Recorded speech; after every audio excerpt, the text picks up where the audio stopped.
IQ আমি পূজা তোমাদের সকলকে জানাই সাদর অভিনন্দন আজকের ক্লাসে। বেসিক্যালি সবার শুরুতে আমরা বলবো স্টাডি আইকিউকে যদি তোমাদের ভালো লাগে তাহলে ডেফিনেটলি আমাদেরকে ফলো করতে পারো ফেসবুকে অথবা Instagram page which is study.iq.education, অথবা you can follow us on the Telegram which is study.iq.education। এছাড়াও টুইটারে তুমি ফলো করতে পারো @study.iq and the study.iq.education YouTube channel, যেটা তোমরা এখন দেখছো। So let's start our class for today. আজকে যে আমরা করতে চলেছি সেটা কারেন্ট অ্যাফেয়ার্স করতে চলেছি। This is probably our set 5। Already আমাদের 4টে সেট অলরেডি আপলোড হয়ে গেছে। তো আগস্ট 2020 সালের মানে গত বছর আগস্ট মাসের যে কারেন্ট অ্যাফেয়ার্স সেগুলো সম্পর্কে আজকে আমরা কথা বলবো। Why it is important? প্রথমত তো যারা WBCS দিচ্ছ তাদের জন্য ইম্পর্টেন্ট, কারণ এটা বেসিক্যালি ডেটা, বিভিন্ন ডেটা সম্পর্কিত কোয়েশ্চেন আনসার এখানে ক্ল্যারিটি দেওয়া হবে। এছাড়াও WBPSC বা SSC বা যে কোনো স্টেট লেভেল এক্সামিনেশনের জন্য তোমাদের এই ক্লাসটা প্রচণ্ড ইম্পর্টেন্ট হতে পারে। তো যাকে শুরু করা যাক। আজকে আমাদের প্রথম যে টপিকটা বা প্রথম যে কোয়েশ্চেনটা, this is about which of the below provide soft loans subsidies to youth. নিচের মধ্যে কোনটি এরকম আছে যেটা ইউথ মানে ভর্তুকি জ্ঞাপন করবে, মানে যারা যুব সমাজ তাদেরকে ভর্তুকি দেবে এবং তার সাথে এরা সফট লোন প্রোভাইড করবে। তো ফার্স্ট ইজ অ্যাবাউট দ্য স্নেহের পরশ। আচ্ছা, আমরা দেখে নিই স্নেহের পরশটা কি। স্নেহের পরশ অ্যাকচুয়ালি আমরা এর আগেও পড়েছিলাম আমাদের সেট, যে আমরা প্রথমে যে সেটগুলো ক্লিয়ার করেছি তার মধ্যে আমরা এই স্নেহের পরশ সম্পর্কে জেনেছি। স্নেহের পরশ হচ্ছে বেসিক্যালি পশ্চিমবঙ্গ কেন দেশের বিভিন্ন প্রান্তে যে যদি যারা শ্রমিকরা, তারা যে আটকে পড়া শ্রমিকরা, তারা করোনা ভাইরাসের কারণে যে পুরো দেশব্যাপী যে লকডাউন চলেছিল তার জন্য সম্পূর্ণ আটক হয়ে গিয়েছিল, তাদেরকে পুরোপুরি পশ্চিমবঙ্গে বা তাদের নিজস্ব জায়গায় ফেরানোর জন্য যে স্কিমটা যেটা লঞ্চ করা হয় পশ্চিমবঙ্গ গভর্নমেন্টের তরফ থেকে, তাকে বলা হতো স্নেহের পরশ। দ্বিতীয়টা হচ্ছে প্রচেষ্টা প্রকল্প। তো প্রচেষ্টা স্কিম কি ছিল? প্রচেষ্টা স্কিম ছিল তাদের জন্য যারা ডেইলি ওয়েজেসের জন্য, ডেইলি ওয়েজেস, ঠিক আছে। ডেইলি ওয়েজেসের মানে হচ্ছে দৈনিক যারা মজুরির কাজ করে তাদেরও কাজ পুরোপুরি লকডাউনের কারণে বন্ধ হয়ে যায় এবং তাদেরকে পুনরায় 1,000 টাকা করে তাদের অ্যাকাউন্টে দিয়ে দেওয়ার জন্য ব্যবস্থা করা হয়েছিল। তো সেখানে প্রচেষ্টা প্রকল্প বলা হয়েছিল এবং এটি একটি পোর্টালের মাধ্যমে এই প্রচেষ্টা প্রকল্পতে নাম নথিভুক্তকরণের কথা পশ্চিমবঙ্গ সরকার জানায়। এবং এখানে আরেকটা জিনিস বলা হয়েছিল যে এখানটায় কিছু জিনিস, কিছু ক্রাইটেরিয়া, যেমন এখানে স্নেহের পরশের ক্ষেত্রে আয়দার আধার card, আয়দার voter card or Khadya Sathi কার্ডের নাম্বার দেখে এটা ভাবে জানা যেত যে স্নেহের পরশটা কাদের জন্য, মানে কারা এর জন্য অ্যাপ্লিকেবল হবে, তাদেরকে শনাক্তকরণ করা হতো। এবং প্রচেষ্টা প্রকল্পের ক্ষেত্রেও কিছু ক্রাইটেরিয়া রাখা হয়েছিল। প্রথমত তো আবেদনকারীকে ডেফিনেটলি একজন ডেইলি ওয়েজেস, একজন ডেইলি কাজ করে এরকম একজন দৈনিক মজুরি হতে হবে। এবং এছাড়াও পরিবারের একমাত্র উপার্জনকারী সদস্য হতে পারে। ফ্যামিলিতে যদি কেউ কোনো রকম কোনো সরকারি সহায়তার আওতারভুক্ত থাকে তাহলে সেই ক্ষেত্রেও প্রচেষ্টা প্রকল্প তার জন্য লাগু হবে না। Now it is about the Karmasathi Prakalpa and the right answer is yes, Karmasathi প্রকল্পই এখানে হবে, যেটা সাবসিডিজ দিচ্ছে ইউথকে এবং সফট লোন প্রোভাইড করছে। তো কর্মসাথী প্রকল্প যদি আমরা বলি, বেসিক্যালি আন্তর্জাতিক যুব দিবস মানে 12ই জানুয়ারি 2020 সালে এই স্কিমটাকে তৈরি করা হয়। এবং কর্মসাথী দেখে বোঝা যাচ্ছে বেসিক্যালি এখানে যারা তরুণ তাদেরকে, মানে যারা ইউথ, তাদেরকে টাকা দেওয়া হবে এবং তাদেরকে সাবসিডিজ দেওয়া হবে যাতে তারা নতুন কোনো ব্যবসা করে তাদের নিজেদের ক্যারিয়ারকে সামনে আগিয়ে নিতে পারে। বেসিক্যালি পশ্চিমবঙ্গের যে রাজ্যের স্বরাষ্ট্র সচিব, আমাদের যিনি স্বরাষ্ট্র সচিব হচ্ছে, মানে যিনি জেনারেল সেক্রেটারি আলাপন বন্দ্যোপাধ্যায়, তিনি এটিকে ঘোষণা করেন যে পশ্চিমবঙ্গ সরকারের অন্যান্য রাজ্যেরও যে অন্যান্য রাজ্যে যারা আটক লোক, যা পশ্চিমবঙ্গে যারা অন্য রাজ্যের লোকেরা আটকে, তাদের জন্য একটি এক্সিট অ্যাপ চালু করা হয়। এটার সঙ্গেও কর্মভূমি পোর্টালের কথাও চালু করা হয়। এবং কর্মভূমি পোর্টাল কি? কর্মভূমি পোর্টাল হচ্ছে nothing but a job portal for the IT office, যারা আইটি প্রফেশনালস, তারাও যে লকডাউনের কারণে তারা যে মানে পুরোপুরি চাকরি বাকরিহীন হয়ে বাড়িতে বসেছিল, তাদেরকে সুবিধা দেওয়ার জন্য এই প্রচেষ্টা করা হয় এবং কর্মভূমি অ্যাপ চালু করা হয়। So this is a job portal, যেখানে কর্মসাথী প্রকল্পটি হলো that to give help, subsidies and providing soft loan to the youth of Bengal. ঠিক আছে, this was the answer. So basically সেটাই এইমাত্র বলা হলো, এখানে সেটাই জানানো হয়েছে তোমাদের যে কর্মসাথী প্রকল্প স্কিমটা সফট লোন দেওয়ার জন্য, যেটা সাবসিডিও দেবে ইউথকে। এবং পিছনের কারণটা কি, যে এখানে প্রায় 1 লক্ষ বেকার তরুণকে এই ঋণ দেওয়া হবে। পরিকল্পনা কেন, মানে এই ধরনের পরিকল্পনা কেন করা হয়েছে, যাতে এখানকার যে ইউথরা আছে, যারা ইউথ কমিউনিটি আছে, তারা যেন কিছু প্ল্যানিং করতে পারে, planning towards their better career. ঠিক আছে, now we will move forwards to our next question, which is number 2, who is the state home secretary of West Bengal. নিচের মধ্যে কে আমাদের পশ্চিমবঙ্গের স্টেট হোম সেক্রেটারি? প্রথম option is Rajiv Gauba. No, it is not possible, because Rajiv Gauba is the central home secretary. ঠিক আছে, Rajiv Gauba is central home secretary, definitely একজন প্রচণ্ড বয়স্ক একজন আইএএস অফিসার এই পদের জন্য উপযুক্ত হন। বেসিক্যালি এখানে যে কজনের নাম আছে প্রত্যেকেই IAS officer. Now second is Shri Onkar Singh Meena. Second হচ্ছে ওঙ্কার সিং মিনা। ওঙ্কার সিং মিনাও সঠিক উত্তর নয়, কারণ Onkar Singh Meena is our the head secretary of the agriculture department, head of agriculture department. Now the third is Alapan Banerjee. Alapan Banerjee যদি কথা বলা হয়, তাহলে আলাপন ব্যানার্জি 1987 সালের আইএস ব্যাচ, এবং তিনি পশ্চিমবঙ্গে প্রচুর দিন ধরে কাজ করছেন। এবং বর্তমানে তিনি জাস্ট কিছুদিন আগেই, মানে গত বছরই অগস্ট মাসের সময়ে, তিনি নির্বাচন কমিশনের যেমন রদবদল হয়েছিল, মানে পশ্চিমবঙ্গের যে নির্বাচন কমিশন, সেটাই সিলেকশন হয় সৌরভ দাস, তিনি সিলেক্টেড হন অ্যাজ মুখ্য নির্বাচন কমিশনার হিসাবে পশ্চিমবঙ্গের জন্য, এবং আলাপন ব্যানার্জি সিলেক্টেড হন as state home secretary of West Bengal. And the last option is Gautam Sanyal. Gautam Sanyal সম্পর্কে যদি কথা বলা হয়, তিনি একজন civil servant, definitely he is an IAS, এবং তার কি স্পেশালিটি, তিনিও কিন্তু পশ্চিমবঙ্গের একটি সেক্রেটারি পদে আছেন। Secretary of which secretary? He is called the principal secretary. So there is a take, অবশ্যই এটাকে মনে রাখবে যে আলাপন ব্যানার্জি তিনি হচ্ছেন আমাদের স্টেট হোম সেক্রেটারি, এবং Gautam Sanyal is our principal secretary. তো দুটোকে গুলিয়ে ফেললে চলবে না, ঠিক আছে? So yes, this was the answer. The West Bengal State Home Secretary is newly elected Alapon Bandyopadhyay. ঠিক আছে, now we will move towards our next topic. Next topic এ কি আছে? Which of the state topped for the women in the list of loan benefits under Pradhan Mantri Mudra Yojana? তো basically এখানে যে প্রশ্নটা বলা হয়েছে, এটা শুধুমাত্র প্রধানমন্ত্রী মুদ্রা যোজনা সম্পর্কেও না, এখানে এটা জিজ্ঞেস করা হয়েছে যে the data about 2020, data of the PMMY এর ডেটা, যেখানটায় মহিলারা সব থেকে বেশি লোন নিয়েছে, এরকম স্টেট কোনটা? তো অপশন কি আছে? West Bengal, Bihar, Karnataka or Tamil Nadu. By the way, this all 4 are in first 5। যে প্রথম 5টি স্টেট সব থেকে বেশি পরিমাণে লোন গ্রহণ করেছে, মানে বেসিক্যালি যেখানে মহিলারা পিএমএমওয়াই এর আন্ডারে সব থেকে মেয়েরা বেশি এগিয়ে এসেছে, তারা যে লোন গ্রহণ করেছেন, তাদের মধ্যে যে প্রথম 5 জন লিস্টের মধ্যে এটা হওয়া সত্ত্বেও, the right answer is D, Tamil Nadu বাদ দিলে পরে বাকি আমরা যদি বলি যে কারা কত নিয়েছে, তো বেসিক্যালি তামিলনাড়ু যে মানে সব থেকে বেশি পরিমাণ পেয়েছে, সেটা হচ্ছে কত? 58,227 crore লোন। তামিলনাড়ু যে মহিলা সদস্যরা, তারা 31 মার্চ 2020 হিসাবে টোটাল 58,227 কোটি লোন তারা নিয়েছে। এবং সেকেন্ড অপশানে কারা আছে? সেকেন্ড হচ্ছে এখানে ওয়েস্ট বেঙ্গল কত পেয়েছে?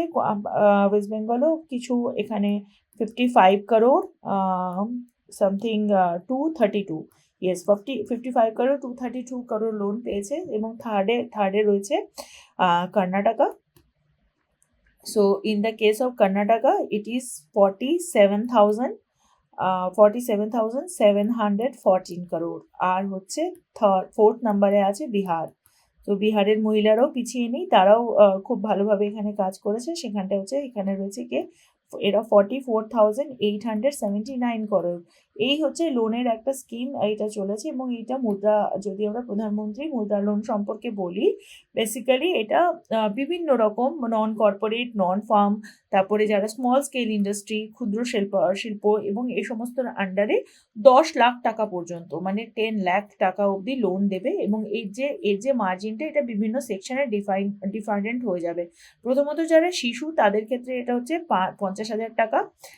তারপরে যারা হচ্ছে কিশোর, মানে যারা অ্যাডোলেসেন্টে রয়েছে, তারা 5 লাখ পর্যন্ত পাবে। এবং যারা তরুণ, তাদেরকে 10 লাখ টাকার ফ্যাসিলিটেট করা হবে, ঠিক আছে। এবং এখানে কি কি করা হবে, এটা কিসের মাধ্যমে এই মুদ্রা লোন দেওয়া যায়? মুদ্রা লোন দেওয়ার জন্য বিভিন্ন রকম কোঅপারেটিভ ব্যাংক, ঠিক আছে। প্রথমত তো কোঅপারেটিভ ব্যাংক, এছাড়াও রুরাল ডেভেলপমেন্ট ব্যাংক, এছাড়াও আরআরবি, মানে যেটা রুরাল ডেভেলপমেন্ট ব্যাংক ছাড়াও স্মল ফাইন্যান্স ব্যাংক, মানে স্মল ফাইন্যান্স ব্যাংক, এসএফবি। অ্যান্ড এছাড়াও মাইক্রো ফাইন্যান্স প্রতিষ্ঠান যেগুলো রয়েছে, যেমন এমএফআই বা নন ব্যাংকিং ফাইন্যান্সিয়াল কোম্পানি, যেমন যেগুলো এনবিএফসি, সেইগুলো দ্বারা এই লোনটা প্রোভাইড করা হবে। এখানটায় এটা বলা হয়েছে, ঠিক আছে। তো মুদ্রা লোন সম্পর্কে এটা আমাদের একটা তথ্য দেওয়া হলো। এবং সাম্প্রতিক কালে যদি দেখা হয়, তাহলে পরে লাস্ট উইমেন এম্পাওয়ারমেন্ট ভারতবর্ষে অনেক, মানে একদম এটা হচ্ছে হট টপিক। উইমেন এম্পাওয়ারমেন্টের ক্ষেত্রে এই মুদ্রা লোনের জন্য সব থেকে বেশি হেল্প করা যায়, যাতে মেয়েরা আগিয়ে এসে তারা নিজেদের কোনো প্রকল্প প্রচেষ্টাকে বাস্তবায়ন করতে পারে।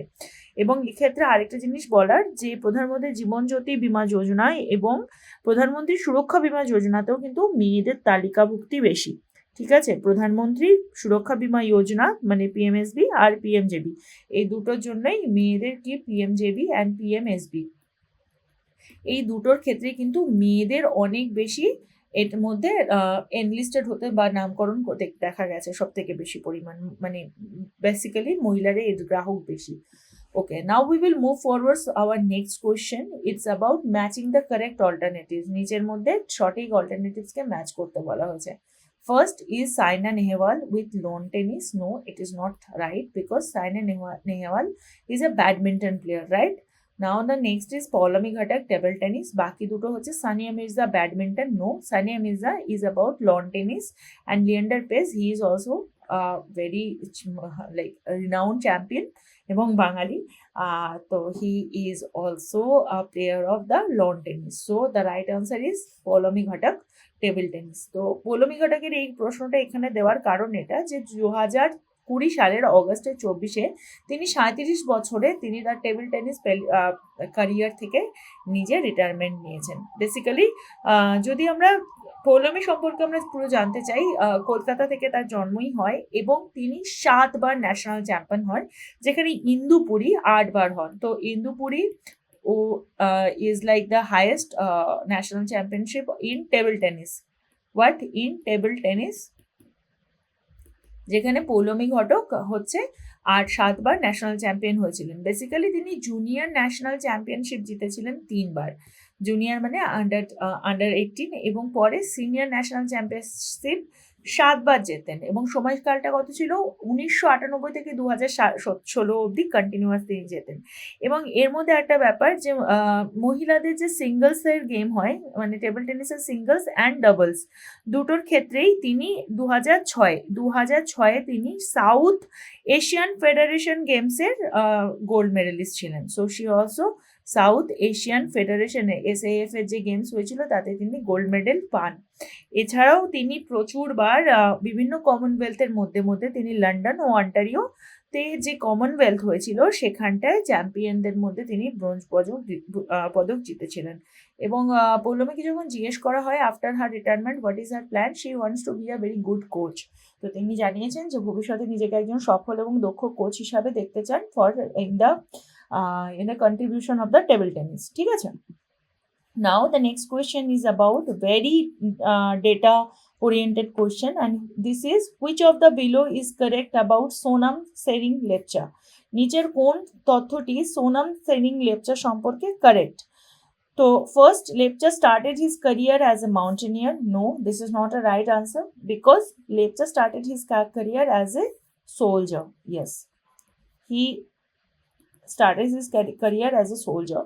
এবং এখানে আরেকটা জিনিসও বলা যে তিনি তার সমস্ত কাজ বেসিক্যালি গোর্খা হওয়ার কারণে লেপচা কমিউনিটির অন্তর্ভুক্ত হওয়ার কারণে তিনি তার মানে বেশিরভাগ এটাই দেখা যায় যে তারা নিজেদেরকে অ্যাজ এ সৈনিক বা অ্যাজ এ সোলজার নিজেদেরকে দেখছে এবং লেপচাও সেই রাস্তায় হেঁটেছিলেন, কিন্তু পরবর্তীকালে তিনি তার যে লাইফস্টাইল, তার যে জীবনশৈলী, তার যে পছন্দ, তার যে ক্যারিয়ার পুরো মাত্রা 360 ডিগ্রি ঘুরে যায় এবং তিনি নিজেকে একজন আর্টিস্ট হিসাবে নিজেকে দেখেন এবং দেখি তার সাথে কি হয়। And he was one of the founder of the museum in Kolkata. Yes, he was the founder of a museum in not Kolkata. The right answer is Kalimpong. Kalimpong. ঠিক আছে, তো বেসিক্যালি দুটো প্রশ্ন দুটো লাইনই খারাপ, ঠিক হয়ে গেল না। তো he was a Padmashri awardee, yes this is right, কারণ তিনি 2007 সালে দেশের আমাদের ভারতবর্ষের the fourth highest civilian award যেটা হচ্ছে পদ্মশ্রী, তিনি সেটা লাভ করেন। এবং কেন পান? কারণ হিজ কন্ট্রিবিউশন ইন দ্য লোকসঙ্গীত, ফোক সিঙ্গিং এর মধ্যে তার কন্ট্রিবিউশন অসামান্য থাকার কারণে তাকে পদ্মশ্রী অ্যাওয়ার্ডে সম্মানিত করানো হয়। আর সঙ্গীত নাটক একাডেমি 2011 সালে রবীন্দ্রনাথ ঠাকুরের 150তম যে জন্মদিন হয়েছিল সেখানে 100 জন বিশিষ্ট সঙ্গীত শিল্পীকে নির্বাচিত করা হয় এবং লেপচাও তিনি প্রথম 50 জনের মধ্যে থাকেন, কারণ তিনি ঠাকুর একাডেমি রত্ন পুরস্কারও পেয়েছিলেন। And he was born in Nepal. Yes, this is also a wrong statement. He also born in Kalimpong. এবং তার মৃত্যু কোথায় হয়? তিনি কালিম্পংয়েই মৃত্যুবরণ করেন এবং তিনি কালিম্পংয়ের বুস্টি, হোয়াট ইজ দ্য এরিয়া? বুস্টি, কালিম্পংয়ের বুস্টিতে তিনি জন্মগ্রহণ করেন। এবং তিনি লেপচা যে সংস্কৃতি, যেটা বেসিক্যালি সিকিম থেকে জন্মগ্রহণ করে যে সংস্কৃতিটা, লেপচা সংস্কৃতিকে তিনি অনেক আগে নিয়ে যান through his art and culture. ঠিক আছে, বেসিক্যালি তিনি একজন ফোক মিউজিশিয়ান ছিলেন, কম্পোজার ছিলেন, লিরিসিস্ট ছিলেন, পদ্মশ্রী অ্যাওয়ার্ডি তো ছিলেনই। তিনি আলটিমেটলি 2020 সালের অগস্ট মাসে 92 বছরে কালিম্পংয়ে দেহত্যাগ করেন। তো this is the detailings about Lepcha. Okay, now the next question is about also something related to art and culture or books. Let us see কি আছে প্রশ্নটা। which of the option is correct regarding the transformation as creation 1998? নিচের কোন অপশনটি transformation as creation সম্পর্কে ঠিক? It is a novel. No, it is not a novel. It is a work on a performing art. Yes, this is the right answer. It is a work on a performing art. Now the third option is said it has been written by Shyamol Chakraborty. This is very funny because Shyamol Chakraborty used to be a communist of India. 60-এর দশকের বিখ্যাত কমিউনিস্টের মধ্যে তিনি একজন ছিলেন এবং তিনি তার মৃত্যুর সময়ও তিনিও গত বছর মারা যান। 2020 সালের অগস্ট মাসে তার নিধন ঘটে। সিটুর তিনি অধ্যক্ষ ছিলেন বেঙ্গল উইংসের। ঠিক আছে, এবং তিনি পশ্চিমবঙ্গে তথা ভারতবর্ষের যে কমিউনিস্ট যে সেকশন, তার জন্য মার্ক্সবাদী কমিউনিস্ট যে পার্টি, তার একজন বিখ্যাত ব্যক্তিত্ব হিসেবে নিজেকে রেখে দিয়ে গেছিলেন। এবং তার সাথে আরেকটা বিষয়, তিনি পশ্চিমবঙ্গেরও তিনবার অ্যাজ আ ট্রান্সপোর্ট মিনিস্টার হিসাবে তিনি পশ্চিমবঙ্গ কিন্তু তার কাজ দেখিয়ে দিয়ে গেছেন। তো Shyamal Chakraborty is not the right answer. And then Sangeeta Evam Chintan. By the way, Sangeeta Evam Chintan, that is also a performing artwork by the same person which has been written by transforming as creation, that is about Mukund Lath. Yes, গত বছরে বিভিন্ন ঘটনার মধ্যে তারও নিধন ঘটে। It's also a question about the person and personality. তো basically Mukunda লাথ তিনি হচ্ছে মেওয়াতি ঘরানার একজন বিশিষ্ট শিল্পী ছিলেন এবং সেই সেম ঘরানার একজন বিশিষ্ট শিল্পী এখনো যিনি জীবিত তিনি পণ্ডিত ইয়াশরাজ। এবং সঙ্গীতা এবং চিন্তনও তার একটি পারফর্মিং আর্টের ওপরই একটি কাজ। এবং সঙ্গীতা এবং চিন্তন এটা হচ্ছে 1998 সালে তৈরি, এটা হচ্ছে সঙ্গীতা এবং চিন্তন 1992 সালের একটা creation. So the right answer is again it is a work on the performing arts. Right answer is B. So basically Mukundlal সম্পর্কে যদি আমরা বলি তাহলে তিনিও একজন ভারতবর্ষের যে চতুর্থ হায়েস্ট সিভিলিয়ান অ্যাওয়ার্ড পদ্মশ্রী তিনি পেয়েছিলেন 2010 সালে। কেন পেয়েছিলেন? Because his contribution in the field of arts and cultural history. So basically দলিতনাম অধ্যয়ন, যেটা ভারতের পবিত্র সঙ্গীত বলে পরিচিত 1978-এ। এছাড়াও যেমন বললাম যে this one like the transformation creation and সঙ্গীতা এবং চিন্তন, এগুলো তার অনবদ্য এক একটা শৈলী। তিনি পারফর্মিং আর্টসের ওপর যে কাজ করে গেছেন, এই বিভিন্ন বুকসগুলো, বিভিন্ন কার্যগুলো তার জন্য বিখ্যাত হয়ে রয়েছে। পণ্ডিত যশরাজ আর মুকুন্দলালের কারণেই অ্যাকচুয়ালি মেওয়াতি ঘরানাকে যে হিন্দুস্তানি শাস্ত্রীয় সঙ্গীতের মেন মানে যে হিন্দুস্তানি কার্নেটিক মানে হিন্দুস্তানি যে classical music, that is bin divided in 2 section. একটা হচ্ছে নর্দার্ন ইন্ডিয়ান, আরেক হচ্ছে কার্নেটিক মানে সাউদার্ন ইন্ডিয়ান। তো এই নর্দার্ন ইন্ডিয়ার মধ্যেও যে মেওয়াতি ঘরানাকে একটা যথেষ্ট পরিচিতি লাভ করানোর যে কাজ হয়েছিল, সেটা কিন্তু এই মুকুন্দলাল এবং পণ্ডিত যশরাজের প্রচেষ্টাতেই সম্ভব হয়েছিল। ঠিক আছে, নাও আগের প্রশ্নটার সাথে সামঞ্জস্য রেখে আমাদের দ্বিতীয় প্রশ্ন, এই প্রশ্নটাও রয়েছে, which of the following options are correctly match? নিচের কোনটা কারেক্টলি ম্যাচ? মেওয়াতি ঘরানা পণ্ডিত যশরাজ নাকি Indore gharana Suraj Khan? No, this is not right, because Suraj Khan is connected with Indore gharana যেটা রয়েছে। ইন্দোর ঘরানা যিনি, তিনি হচ্ছেন basically Amir Khan. So it is not right also. Jaipur Atroli Gharana, that is also another Gharana. That is Ustad Fateh Ali Khan. This is not right, because Alladia Khan is the founder of the Jaipur Atroli Gharana, and Patiala Gharana, that is Ustad Fateh Ali Khan is the founder of the Patiala Gharana. তো এই বিভিন্ন ঘরানার কথা যখন আমরা বলি, basically ভারতবর্ষে যে দক্ষিণের যে মানে দক্ষিণের যে মিউজিক ঘরানা, সেটা হচ্ছে কর্ণাটিক ঘরানা। আর যেটা আমাদের নর্দার্ন সেকশন, নর্দার্নটা বিশেষত বিখ্যাত এই কারণেই যে এখানটায় 10টি ডিফারেন্ট ঘরানা পাওয়া যায়, 10 নাম্বার অফ ডিফারেন্ট ক্লাসিক্যাল ঘরানা। এবার ঘরানা কাকে বলে? ঘরানা হচ্ছে একটা সিস্টেম, যে সিস্টেমে you can say it is like a social, মানে একটা সামাজিক অর্গানাইজেশন বলা যেতে পারে, যেটা স্পেসিফিক্যালি ডান্স অ্যান্ড মিউজিককে পরিচিতি লাভ করায়। ঠিক আছে, ঘরানা তাকে বলে। তো ক্লাসিক্যাল মিউজিকের ঘরানা হিসেবে ক্লাসিক্যাল মিউজিকের পরিচিতি লাভ হয়।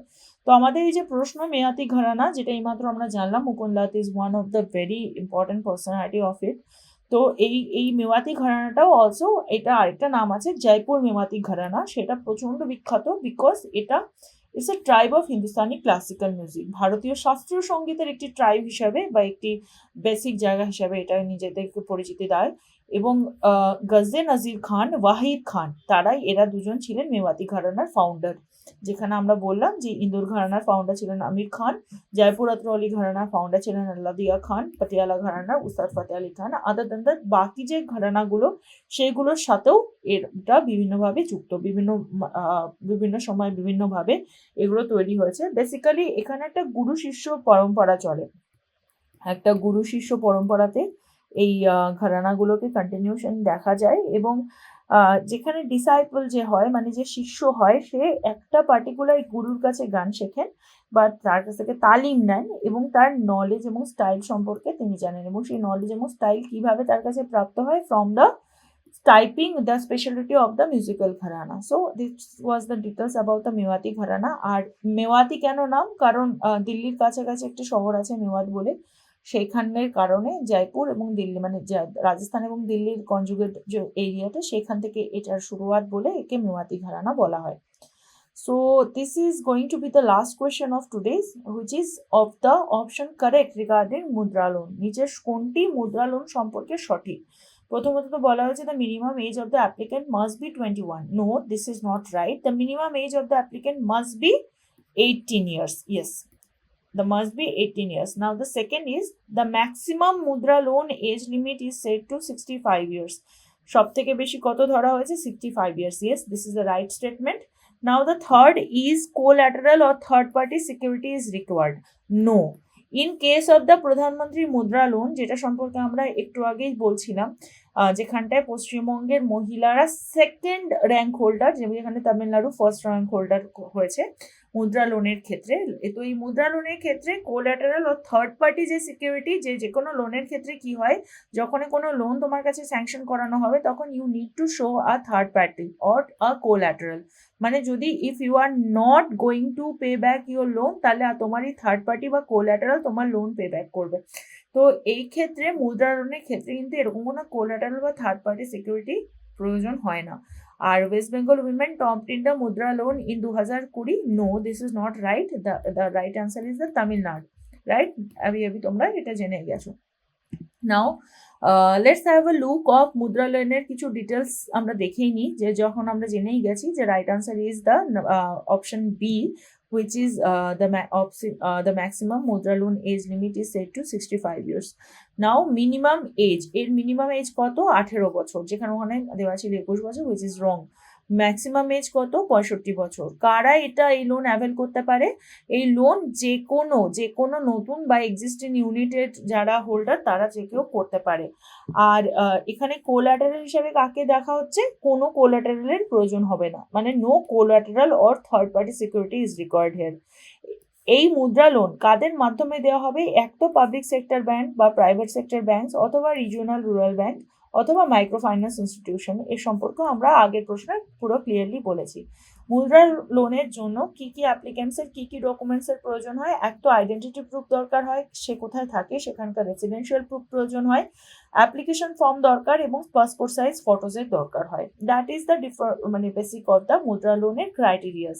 তো মুদ্রা লোন অ্যাকচুয়ালি কেন, মানে কিসের জন্য অ্যাকচুয়ালি এটা কিভাবে হেল্প করতে পারে? এটা যেগুলো স্মল স্কেল ইন্ডাস্ট্রির মধ্যে এগ্রিকালচার থেকে শুরু করে, ট্রেড থেকে শুরু করে, এই সমস্তগুলো, বা সার্ভিস সেক্টরও এর আন্ডারে পড়ে, তারও মানে পরিকল্পনা প্রচেষ্টা বাস্তবায়ন করানোর জন্য মুদ্রা লোন দেওয়া হয়।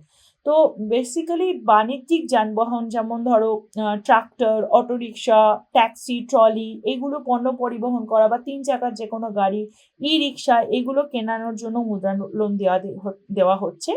এছাড়াও সার্ভিস সেক্টর, মানে যেখানে ছোট ছোট দোকান, যেমন সেলুন, জিম, দর্জির দোকান, ওষুধের দোকান, এই সমস্তর জন্য মুদ্রা লোন দেওয়া যেতে পারে। এবং খাদ্য বস্ত্র খাতের কার্যক্রমের জন্য, মানে খাবার, মানে ফুড ইন্ডাস্ট্রি আগে বাড়ানোর জন্য, অথবা মাইক্রো ইউনিটের জন্য যে ইকুইপমেন্ট ফাইন্যান্স স্কিম, যেখানে 10 লাখ টাকা, তোমাদেরকে এর আগেও বলেছি এটা 3টে সেগমেন্টে বিভক্ত। একটা হচ্ছে শিশুদেরকে, একটা হচ্ছে কিশোরদেরকে, আর একটা হচ্ছে যারা তরুণ। তো শিশুদের জন্য 50,000 টাকা, শিশুদের জন্য 50,000 টাকা, যেখানে কিশোরদের জন্য এখানে 5 লাখ টাকা, এবং যেখানে তরুণের জন্য এটা হচ্ছে 10 লাখ টাকার একটা লোন এখানে প্রোভাইড করা হবে। This are the details about the Mudra loan.